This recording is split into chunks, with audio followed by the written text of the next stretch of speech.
ses promesses, comme la retraite à 62 ans et la revalorisation des petites retraites. D'autant plus que le vieux continent, l'Europe, s'enfonce dans l'hiver démographique.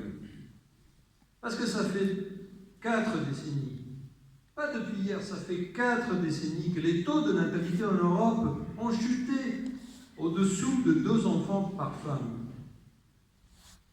Et la conséquence, c'est qu'à partir d'aujourd'hui et d'ici, dans les prochaines années, la population en âge de travailler en Europe baissera de millions de personnes, de millions d'unités. Sans les immigrés qui travaillent et qui cotisent, on ne pourrait pas payer les frais de santé, on ne pourrait pas payer les retraites. Parce que, camarades, les immigrés sont une richesse. Ce sont eux qui aideront l'Europe. Ce n'est pas l'Europe qui va venir en aide aux immigrés.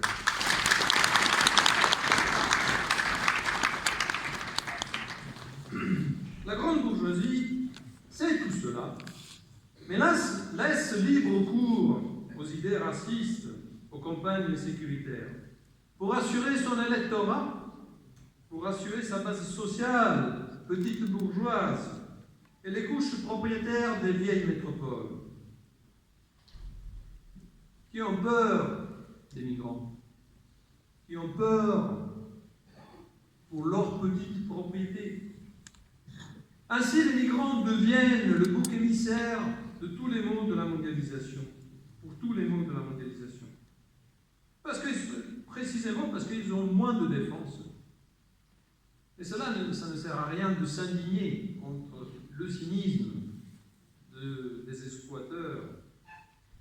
Il faut répondre par la conscience et l'organisation. Il faut comprendre quels sont les intérêts des différentes classes sociales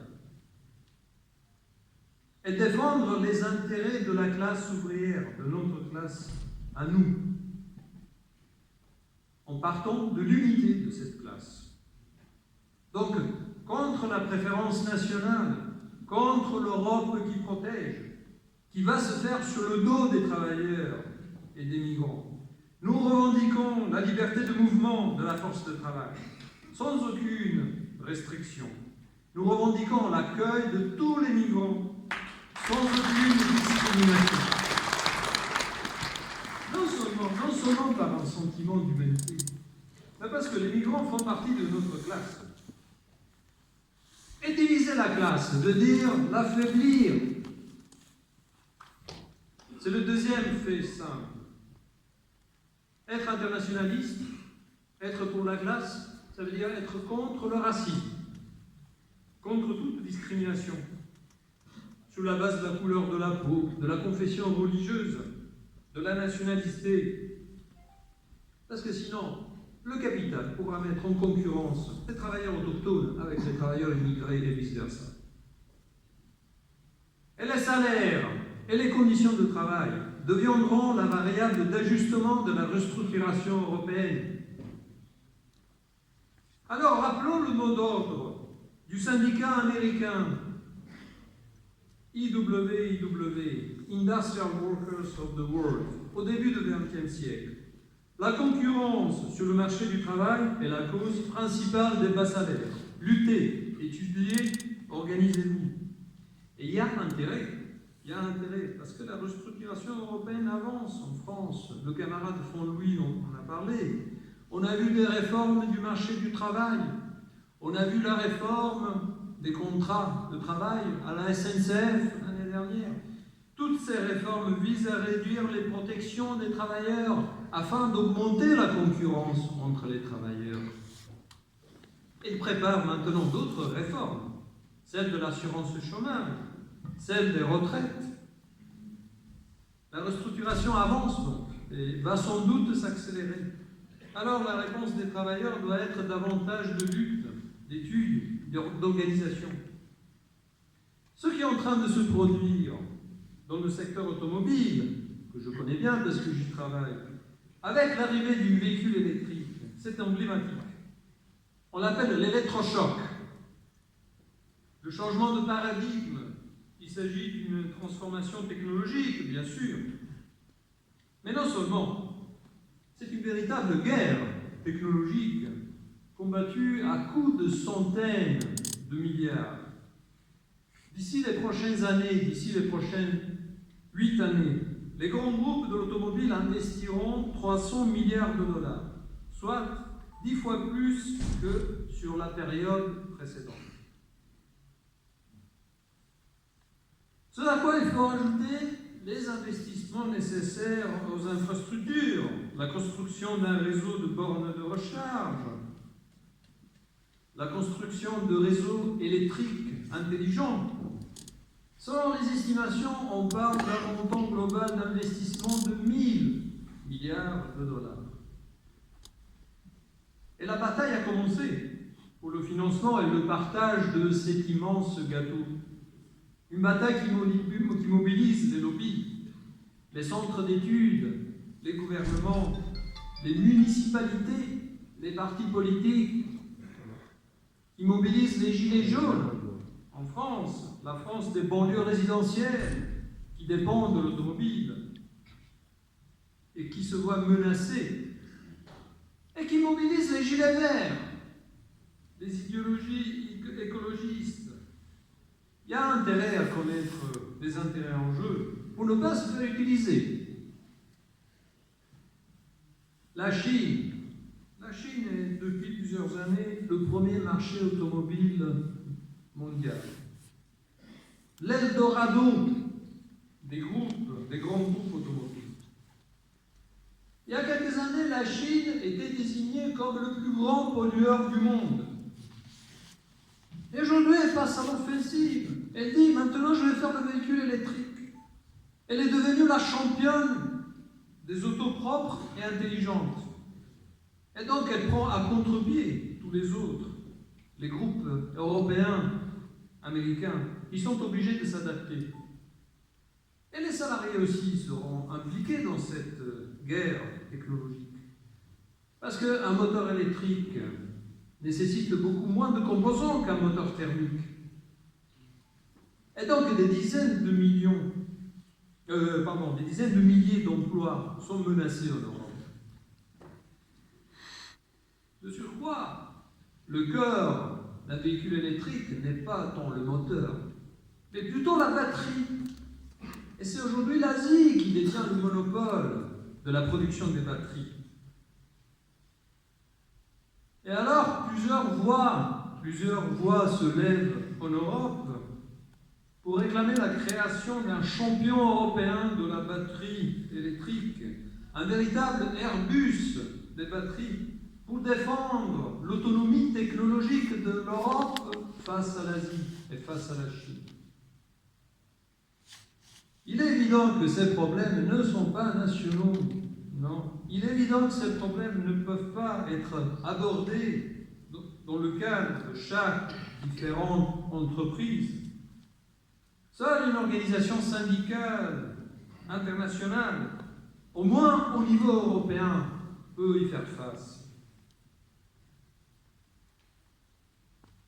Et il est évident que notre adversaire, de nous salariés européens, ce n'est pas l'ouvrier chinois, ce n'est pas l'ingénieur chinois, ce n'est pas le travailleur immigré, mais ce sont les grands groupes européens, le grand capital européen dans l'industrie, la finance et les services. Et, admettons, s'ils font l'Airbus des batteries, ce n'est pas pour nous donner des emplois, ce n'est pas pour nous faire un cadeau, mais pour mieux nous exploiter face à leurs concurrents asiatiques et américains. Alors, camarades, n'écoutons pas les démagogues qui voudraient ériger des murs pour embrigader le capital et pour protéger les travailleurs. La seule certitude, camarades, la seule certitude des travailleurs face à l'incertitude du marché, c'est l'organisation. C'est nous. La seule garantie est la lutte commune. Mais cela ne sera pas suffisant pour la défense des emplois et des salaires. Et cela ne sera pas suffisant de défendre les emplois et les salaires. Parce que plus le capital conquiert de nouveaux marchés et plus il s'élargit, plus il est assoiffé de profit, et plus il entraîne les puissances dans une lutte pour le partage du monde. Militaire, ou payer des armes, ou payer des soldats. Elle ne trouve pas 27 milliards de dollars pour sauver 5 millions de vies humaines. C'est ça le capitalisme. Et le monde se déchire dans une lutte pour le partage du marché. Alors le capitalisme est injuste, oui, le capitalisme est inefficient. Mais encore une fois, cela ne sert à rien de s'indigner. Nous devons, au contraire, avoir une boussole qui nous permette de nous orienter dans les tempêtes d'aujourd'hui et de demain, défendre nos intérêts, sans prendre parti pour un groupe économique plutôt que pour un autre, sans prendre parti pour une puissance plutôt que pour une autre. C'est ça le premier. Regardez cette salle, on peut en être fier. Oui. Parce que je suis fier d'appartenir à cette classe de producteurs qui produit et fait marcher le monde au-delà des frontières et au-delà des préjugés. Voici l'image que donne cette salle, à la fois chamarrée et unie sous la couleur rouge de la solidarité internationaliste. Et ce symbole du 1er mai, nous pouvons le porter très haut.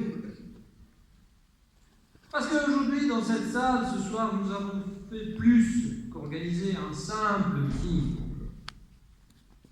Nous avons montré qu'il est possible d'organiser des travailleurs salariés, des étudiants, de les unir ensemble, au-delà de toutes les différences, sous le drapeau rouge de l'internationalisme, qu'il est possible de travailler en profondeur parmi les différentes couches sociales de la vieille métropole, pour y apporter une conscience internationaliste.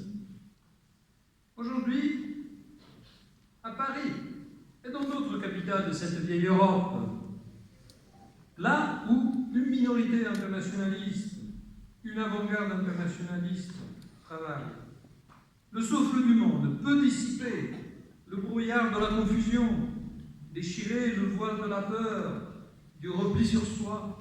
Ce souffle peut disperser les brouillards épais de la renonciation et balayer les miasmes du racisme et du souverainisme. Aujourd'hui, mais demain, soudés dans la conscience, dans une stratégie révolutionnaire, ce souffle pourra balayer les limites du capitalisme et poser les bases d'une société libérée, dans laquelle chaque classe, notre classe internationale, de techniciens, de producteurs, pourra coopérer librement, sans les contraintes du marché, et utiliser la science et la technologie pour répondre aux besoins de l'humanité tout entière. Et poser les bases d'une société dans laquelle, comme il disait Marx, chacun pourrait donner en fonction de ses capacités, et chacun pourra recevoir en fonction de ses besoins. Camarades, vive le 1er mai et vive l'internationalisme.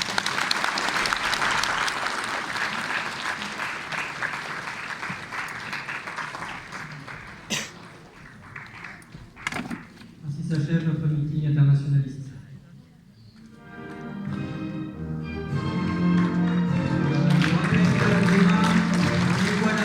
Nowa blaski promienie, gdzieś wiedzie nas na bój, na trud. W przeszłości ślad dłoń nasze zmiata, przed ciosem niechaj tyran drży. Ruszymy z posad bryłę świata, dziś niczym jutro wszystkim mym. Bój to jest nasz ostatni, krwawy skończy się trud. Gdy związek nasz brak